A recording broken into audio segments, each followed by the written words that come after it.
Hello and welcome to the FireAway series by Nala Feminist Collective. Nala is a Pan-African group of 17 feminists with a mission to foster, enable, and mobilize young women from Africa and the diaspora. And that is to bridge the gap between the policy and implementation, the intergenerational spaces, and the grassroots spaces, as well as the generational platforms. In every Fire chat, I will host a Nala council member among the 17 women who constitute this council. They're experts in various fields, in civil society, in philanthropy, in public service, in private sector, in multilateral institutions, and they all advocate for the Africa Young Women Beijing Plus 25 Manifesto.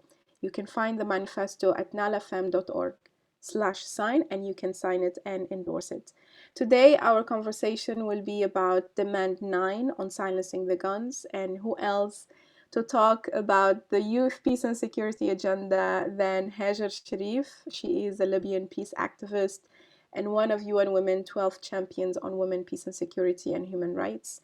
And she's also a Nobel Peace Prize nominee. Congratulations, Hajer.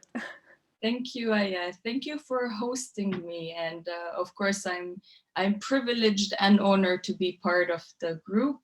And I'm very much looking forward to what we will be able to do together.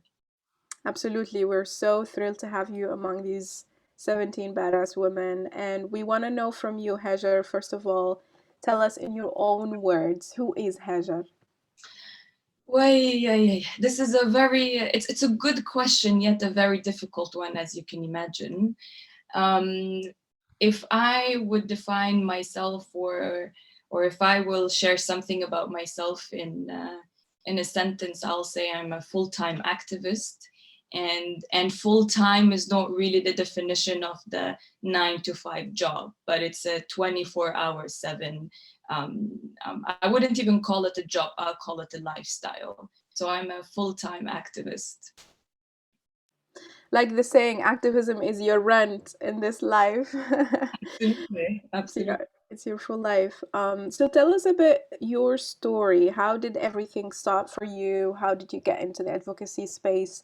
You do a lot of work at international level, but obviously you started with the community work and your cause is Libya. We all know that. But let's go a little bit back to your childhood, to how you grew up in a family that debates. And everyone knows your TED talk about starting that conversation over the family table. So tell us your story. Absolutely. I really like how you ask this question and trace it back to my childhood, because I think it's always important to discuss things, but also reflect on everything we do holistically. At least for me, I don't think I've done or I'm going to do anything that just comes to me out of the blue. It's all based on previous experiences, whether of my own or whether of people around me or people I know of. But I would say my activism started when I was really young, and it was one summer during the school holiday where me and my brother we were playing with our almost 10 cousins outside in our yard. We used to live in a family compound, which is a very conventional way for so many Libyan families to live. You live next to your uncles from your dad's side, your grandparents from your dad's side. So we were maybe around 10 cousins playing outside every day. And I remember one time my dad came to me and my brother and asked us to come into the house. And he said, from now on, we will start having weekly family meetings. And I very much remember at the time, I was like, what? Like, what is this? And perhaps I was also very, I wouldn't say pissed off, but, I wanted to go outside and play. So it didn't sound exciting at first, until my dad actually said, in these meetings, this will be your opportunity to criticize me and your mother, and we're not gonna hold it against you. We're not gonna tell you, remember that day you said this and this and that, or anything of within this line. And he sat us and he explained to us, and I remember all of us were like, okay, this sounds really cool. Let's start doing it. And we started having these weekly meetings where we would literally discuss everything that's happening in the house, the regular events, so to say. But this was also an opportunity for me, my brother, my siblings in general, but also for my parents to bring up issues that happens in a very constructive way. So I remember a few times before the meeting, if there is me and my brother, for instance, if we would have a fight during a regular weekday, and we will threaten each other that, I'm going to bring this up in the family meeting, because then we know that we are going to be in a setting where he will have to listen and I will have to listen, and my parents are going to sit there being the judge. So personally, I would say perhaps I started my activism as a politician because I was literally at that age doing everything a politician would do. You argue your case, you go, you debate. Sometimes you win, sometimes you don't, sometimes you need to compromise. Um, and then And maybe how old were you there? How old? around 6, 7, it Mm. started around that age. So that was a negotiation table, It basically. was it was literally a negotiation table, to the extent it was formal and structured to an extent that we had someone taking notes, and at the end of every meetings we had to sign that we agree, for an example, to the conclusion or the peace agreements me and my brother had. And you know what, Aya, 5 years ago, almost 5 years ago, we were moving from our old house to a new one, and we were emptying the library, and we found a pile of notebooks that dates back to more than 20 years ago, where it's literally it's just surreal to, like, for that moment, for me and my brother and my parents to sit and take a look at them, because we were like, oh my god, this was something that was so formal, so structured, to an extent that it was systematic engagement, right? And after I did the TED talk, many people ask me, so where did your father think of this idea? And when I ask him, he says, well, because Libya was under a regime where there was no civic engagement or political engagement, so sort of that was his way to provide an alternative to something, at least at the time, there was no alternative for. So this is how the whole story started, I'll say. And did your father, how did he feel now that you are in peace building, peacemaking, negotiations? Did he think now that he had a hand in this, he grew this negotiation skill in you? Absolutely, I would say absolutely. And of course, him and my mother, my parents both, I would say they do have the right to get credits for that. Of course, that was an experience that I had, but no one is able to do something only from one experience or one education course, so to say. Of course, I had to build up a lot, I had to work a lot on myself. But if my dad comes to me one day and says, I take the credit for that, I would agree for sure. That's amazing. And so then Libya's revolution happened. And where were you back then? What were you doing? How did this table of negotiation from the family move to the international space, to talking to the Security Council, talking to UN agencies, talking to stakeholders, European Union? How did it move from that young learning how to negotiate and have those conversations, and also the freedom, right? Because that table is safety for you, it's a safe space, and has the freedom to raise your issues. And now you're faced with reality. It's no more your dad and brother, it's heads of states and government. Yeah, that's a very good question. So I think it's just important to explain that the timeline did not go from the family peace table to the international one. Actually, if you would ask me, perhaps many people now, if they look at my work or they see me speaking at event or something, most probably it's going to be on an international level. But that's the only thing that's sort of, it's the tip of the iceberg that people see. And also the fact that this started to happen, or my engagement with the international community, for me, it's very recent. And it's not, I started to focus more on that when I started to see the role that the international community plays on Libya. If you would ask me, I would definitely prefer a scenario where everything in Libya is Libyan led, is led from the inside. It's led by Libyans, and then perhaps we wouldn't need to have really concrete and constructive and try to even advocate members of the international community, for an example, to ensure that Libyan women are part of peace negotiations, or to ensure that young people are part of peace negotiations. So it's very important for me to highlight that maybe this international engagement started to become more and more in the past 3 years, but I started my activism for peace and security in Libya since 2011. So we have around 6-7 years where almost all of my work was heavily focused only on Libya. And as I said, I only started paying attention to the role international community plays on Libya because of the role that they are actually playing, which is increasing by the time. But 2011, for me, my life is sort of divided between pre-2011 and post-2011, which is completely two different lives. When the revolution started in 2011, I was studying medicine at the time. And I must admit, I was heavily influenced by Grey's Anatomy. I watched the show. I thought this is a cool job. And I sincerely planned to become a doctor, as a surgeon, more particularly. And after high school, I enrolled in a medical school. And I studied my first year.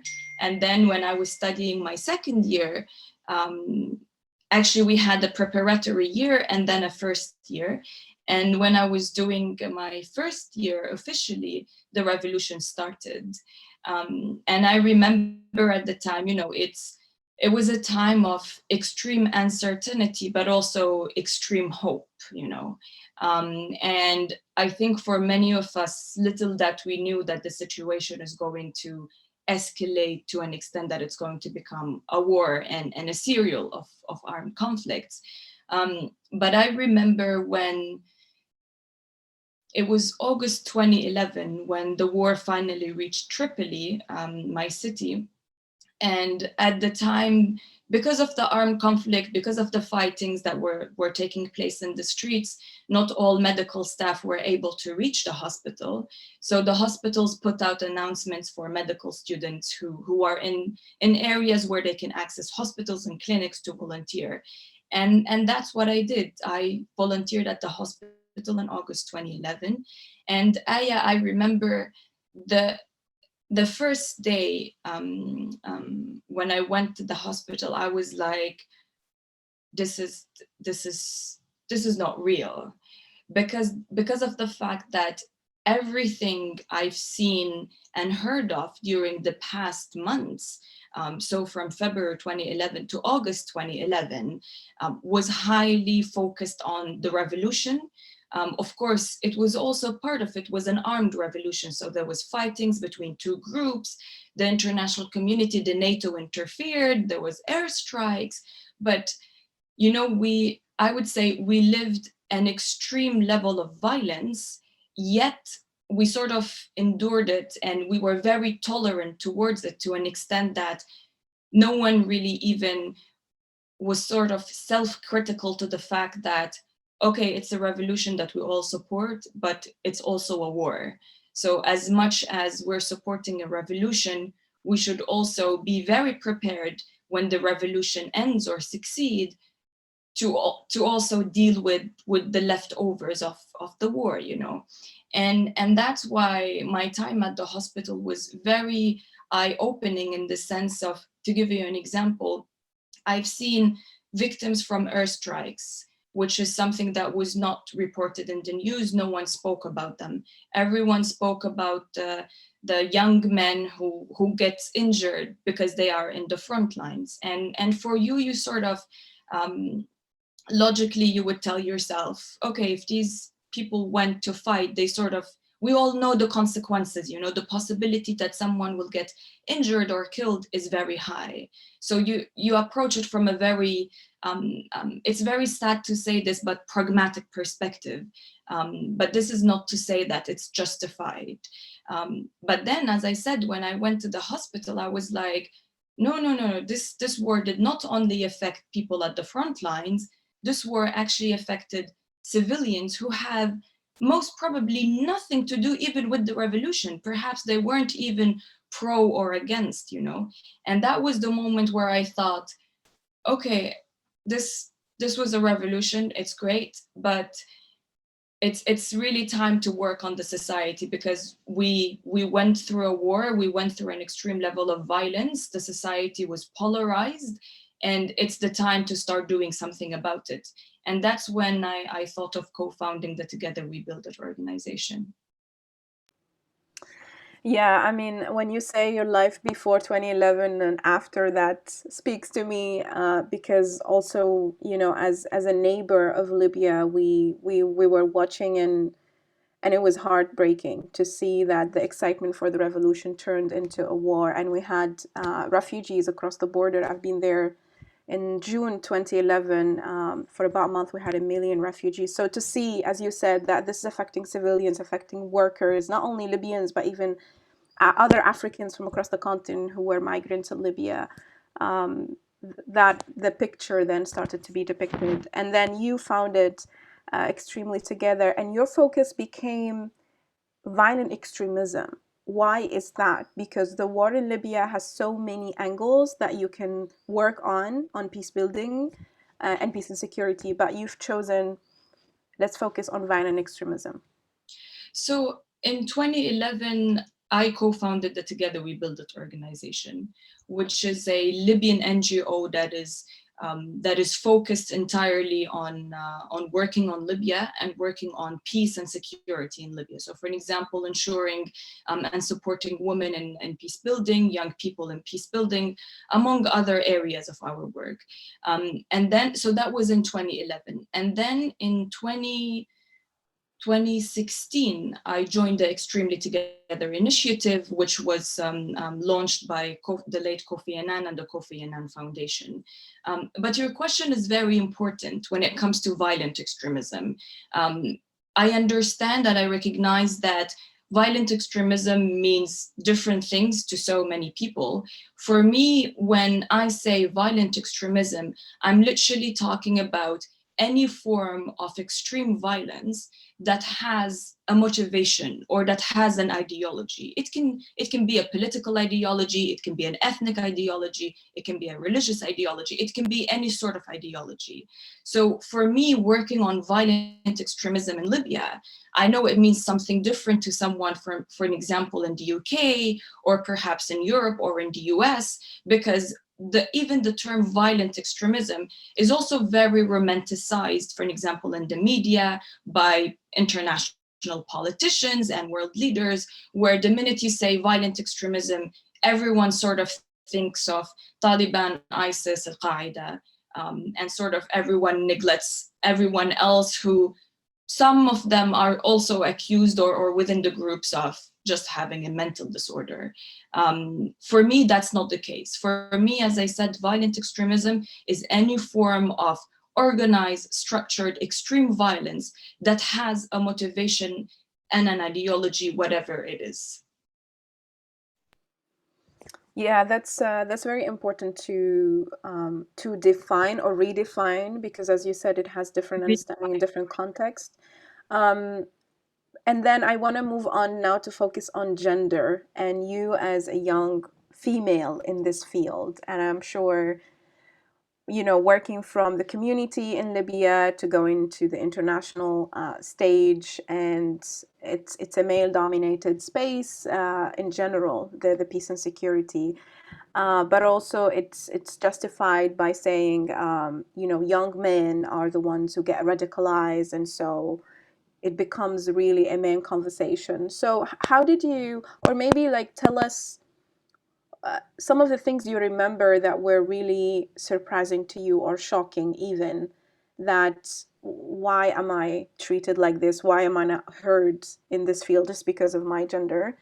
And you know, during my tenure as the youth envoy, I always remember this moment with the head of state, where we had a bilateral meeting, and I had two men in my team. He had two men on his team. We were on a table, and he kept looking at them when talking to me. I kept talking to him passionately about what I was talking about, and then when he answers, he kept looking at them.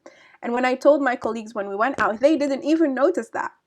You know, it's an experience that only me can live it and see it, and they didn't even notice it. And later on, we reflected on it. So what were one of or two incidents that happened to you that you were like, this is happening to me just because of my gender in this field and because I'm a young female advocate in this field?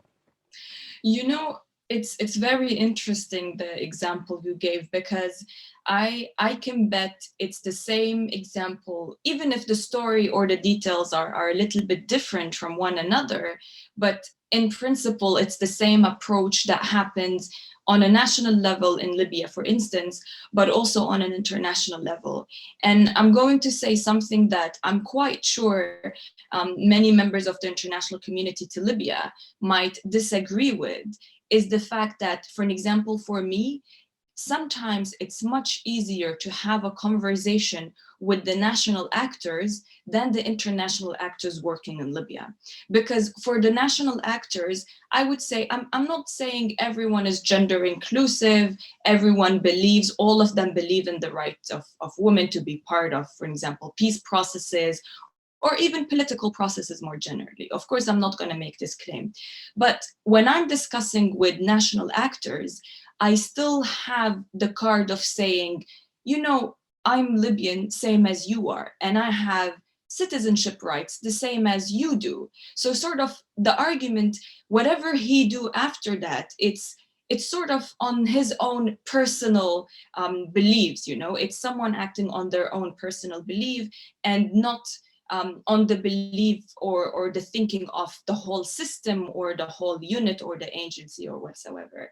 But when it comes to members of the international community, it's completely something different, because it just feels that they come to a country like Libya sort of equipped with the toolbox of stereotypes, where they're like, you know, we've researched Libya, we watched few clips, we read policy briefs by not even Libyans, foreign experts who might have never went to Libya. They might have went to Libya shortly, but then, you know, like, the fact is they're not Libyans, they've never lived the experience which you referred to yourself, you know, the fact that you were sitting on the same table, but it was sort of an experience that was designed only for you as a young woman in that space.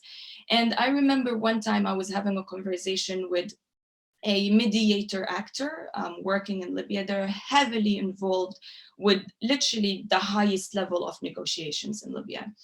And I was discussing with them the fact that they had a meeting where they only invited men and they didn't invite a single Libyan woman. And I told them, well, it's when I look at what you're doing, I'm not seeing Libya. I'm seeing you, an international actor, literally applying your own stereotypes on what Libya looked like. And, you know, it was a very formal setting, an official meeting that supposedly everyone is going to have a constructive conversation. And then literally that the head of that international actor said, oh, you're so delusional. Like, you're literally delusional. You don't understand the reality on the ground. You're idealistic. And I was like, first of all, literally, you can never tell a Libyan you do not understand the reality on the ground, especially when you are not Libyan. Like, you can't say such a thing, because it's like, you see, this is the power dynamics between literally an external actor coming to me as a Libyan woman, which is something I've never heard them saying to a Libyan Libyan man, for instance. If they disagree with the Libyan man and their approach, they will just say, you know, it's a different thinking, or it's a different political thinking, or it's a different approach. It's still objective, you know, their disagreement with Libyan men, it's very objective. But when it comes to me, but also other Libyan women, it's always very personalized on the gender, you know. Like the fact that I'm sitting in a meeting talking about how peace negotiations should happen in Libya, and also talking about an example where this external actor single-handedly excluded Libyan women from a meeting, and to be described delusional, idealistic, and not realistic, and not understanding the reality on ground, because of course the male expert in front of me who's not Libyan, who, you know, he goes to Libya, but sorry, at the end of the day, you can never tell a Libyan you don't understand the reality on the ground, because this is, you know, this is my home, this is my country, I'm the expert here. If we're gonna play the game of who's the expert, take it or leave it. You could be doing mediations for 100 years. When you're talking about peace and security in Libya, I'm still the expert, and your role is to support my work, my vision. And of course, when I'm saying my, I'm not talking about me as a person, but the Libyan vision and the Libyan needs of how to do things, not to be called delusional and idealistic. Absolutely. I think your example is really demonstrates what we ask international community when we say, do your work in equal partnership, do your work in consultation, do your work in, you know, it's that. And then you find so many of these examples where it's a complete opposite, and it's sad to see after, you know, more than 2 decades of advocacy about inclusion, and still we see just ticking boxes, just sit there, but don't talk because whatever you say is idealistic. That's And outraging, and delusional. If it and was only delusional, and idealistic, delusional. maybe you can take that in for a second, you know. But to Yeah. be called delusional, that's a little bit, yeah. Yeah. So a lot of amazing Libyan women, we've seen them rise, especially at first during the revolution, after the first transition, where we have seen things moving ahead. But then, unfortunately, many of them either passed away or went outside of Libya. But even before the revolution, I just want to know from you and people who are listening to us, who are the Libyan women that have been erased from these processes, that we don't see their names, whether, you know, in the region, as a Tunisian, as a neighbor, or even an international community, because we all know that history is also written in in in um, in a male perspective, that only the liberation movement were men, only, you know, in the 90s there were the men, but the women always not recognized, not documented. You know, this is the story of Libya, this is the story of Africa, this is the story of other places where women do the work, but then they don't get to do the talk, you know. And the talk that is broadcasted, the talk that is documented, the talk that is written on in history books, as you said, but also not only the talk in the sense of having speeches and standing in or signing peace agreements or decrees or whatsoever, not doing the talk where, if you're, for an example, if you look at Libya, peace building is happening really on the local level and on the national level, not the official one, so to say. And this is not to discredit the efforts from national decision makers or national officials to do national reconciliation, for instance. But this is, so to say, if you look at the past 10 years, the fact is almost the work that is official on the national level, every time there was a conflict, it will be disrupted. Every time something goes wrong, if a new minister change, then the whole work sort of changes. If there is any distress or any change or any conflict, the work on the national level, the official level, stops.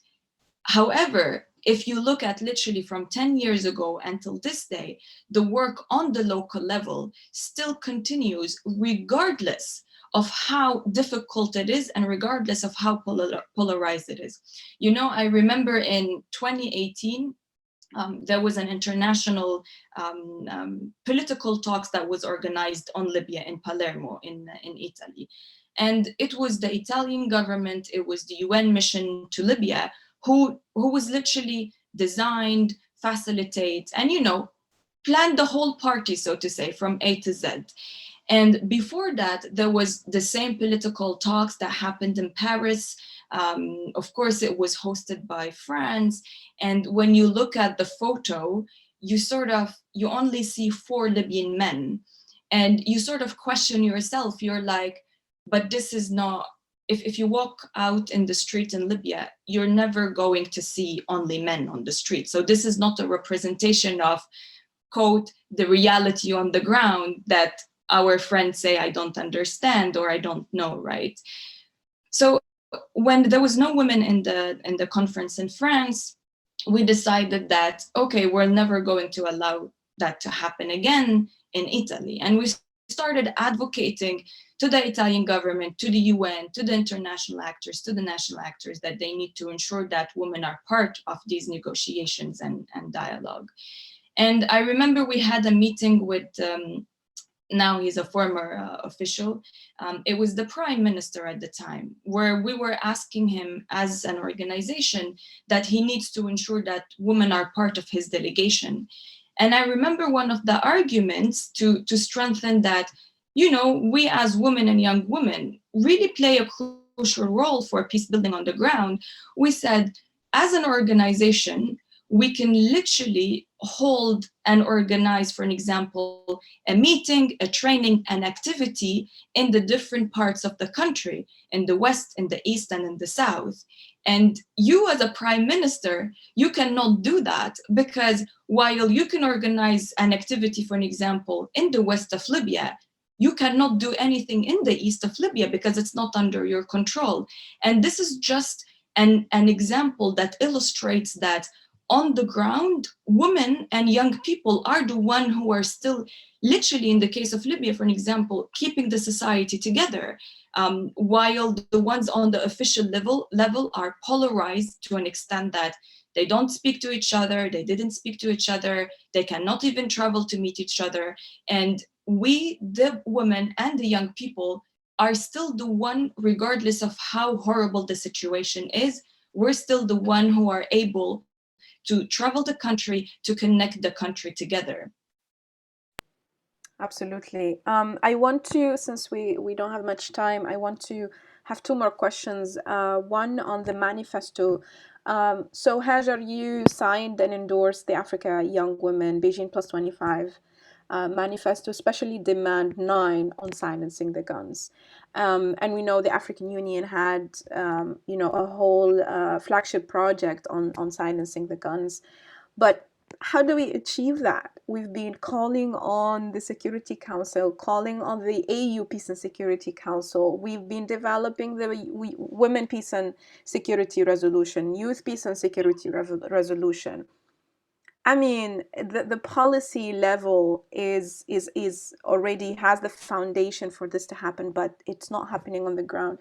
In your vision, in the work and the experience you've had the past decade and even before, how do you think we can achieve silencing the guns? How can we silence those guns? One important thing is that it's time for us to get political. For those who can become official politicians, please do so. Aya, I'm talking to you as well.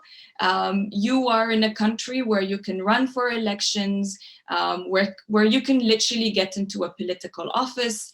I would call that for you to do it, you know. Bring the experience and all the efforts you've done in mobilizing, understanding the issue, connecting, talking to women and young people, bring all of that experience to the official level. So try to get yourself into an office as soon as possible.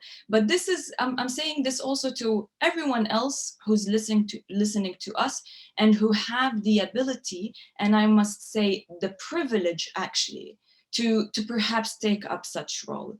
And the reason I'm saying we need to get political, because Aya, as you know, if we look at the peace and security agenda, the global one more generally, and then we look at the women peace and security agenda, the youth peace and security agenda, the current prevention agenda, for instance, for me, I can clearly see a pattern of romanticizing some elements of these agendas. So to say, whenever we're talking about young people, they will easily tell you, you know, the role young people play is on social media. We're going to give you funding to do a social media campaign. If you say that, if you agree to that, you're going to be supported almost by everyone.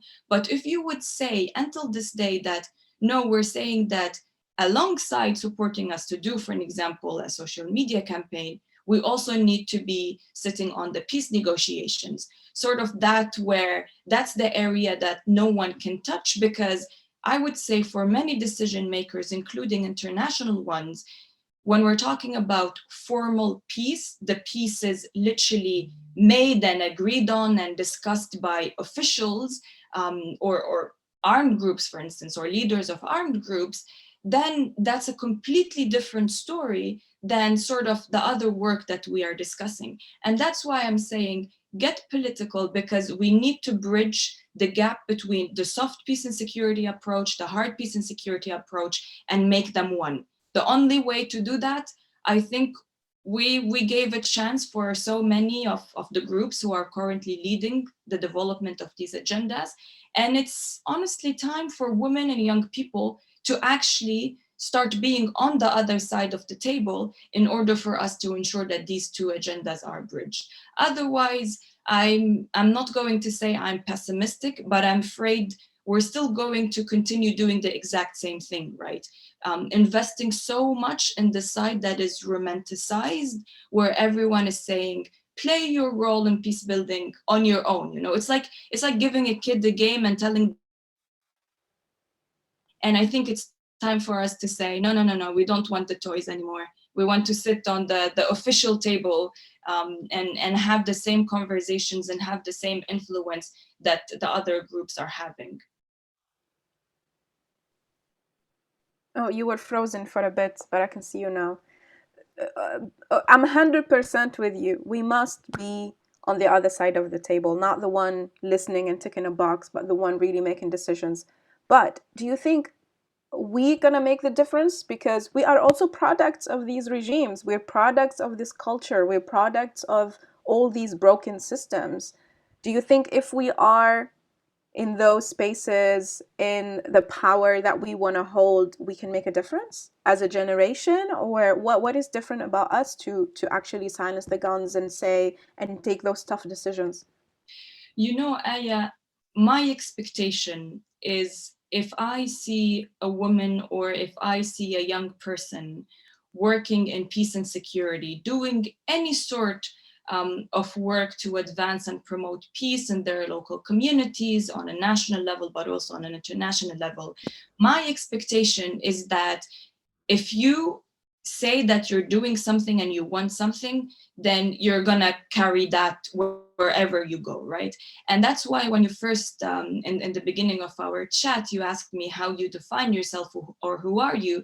I said I'm a full-time activist, because honestly speaking, and this goes to us activists, young women and other groups, if you say you stand for something, then you should stand for the same thing, regardless of where you go, you know, regardless of what's your title, what's your job capacity, or in what level you're working. Now, I totally agree with you. Sometimes if the system is broken, if you join the system, you might not be able to change. But I think it's important to try, but it's also important when you're failing or if you're not able to do something, is to come out and say, well, I was not able to do 1, 2, 3 because of this challenge, this challenge, this challenge.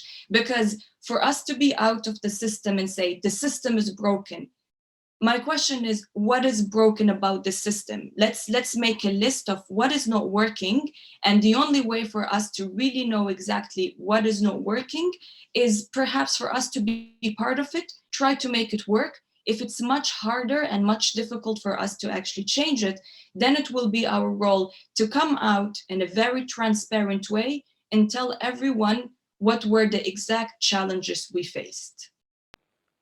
Absolutely. And I look forward to you also running for office once we have a transition, a solid transition to take Libya to a different direction. I want you to inspire many of the young women and girls who look up to you and aspire to be, Hajer, whether in your work, in the community, in Libya, in your own country, or at the international level. So, what would you tell them? What would you advise them? Based on what you've experienced during your journey, what would you maybe tell your younger self to do, or maybe you would keep it the same?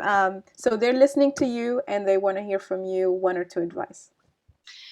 Well, if I can give an advice to myself, sometimes I say maybe I should have continued watching Grey's Anatomy and continued in medical school and become a doctor, because I think to actually inspire someone, I should also be honest. This work is very difficult. It is extremely difficult. Sometimes you will feel you're doing the right thing. Sometimes you will feel you're making a change. But there's also many other times where you feel helpless, especially in situations where you face people who don't understand you, who don't understand your cause, and for some reason they have upper hand in what can be done than yourself. But for me, I would say the only reason, and it's a very fundamental one that keeps me going, is actually knowing that I'm doing the right thing. And I'm doing the right thing not only in the sense of this is a duty and responsibility. If you are aware of something, for example, if you're walking down the street and you see a house set on fire and you're hearing people screaming inside, you're not going to just say, well, it's not my house and continue. I mean, if you do such a thing, sorry speaking, you must be a very horrible person to have the gut to see a house set on fire, to see people stuck inside, and still walk away and say, well, it's not my house. This is how I'm approaching peace building in Libya, security in Libya, but also gender equality, injustices all over the place. Because I truly believe that the only difference between someone like me, someone else, for example, another Libyan, and someone who's having a really tremendous, great life in another country is luck. The difference between us and them, and I would say them, those who perhaps are not struggling with severe issues, same as us, or for example, continents around the world who are not having it as difficult as Africa, for an example, is to say that the only difference between us and them is luck. And the way to change it is to really do something about it. You might not succeed yourself, but at least at the end of the day, you just need to understand that this is your right. If you give it up, then you're the one to blame.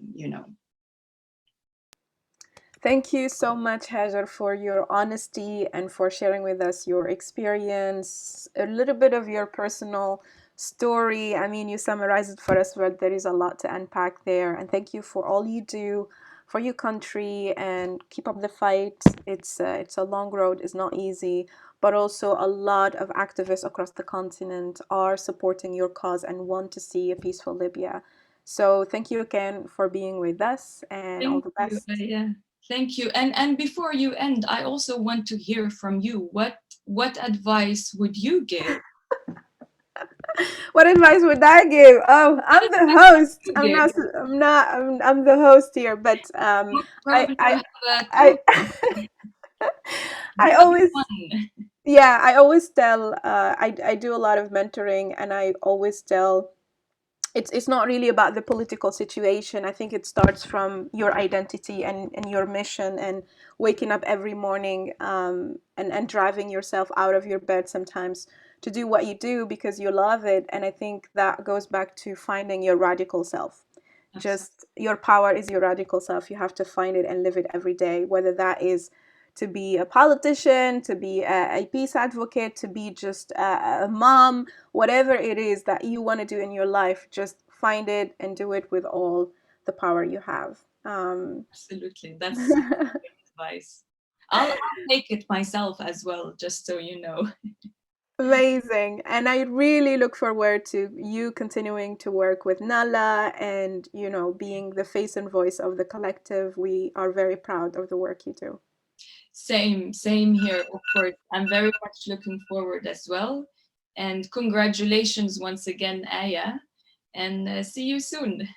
Absolutely. Come to Tunis. Absolutely. Inshallah. Inshallah. Okay. Ciao, ciao. Have a good Ciao. day. Bye bye. Bye.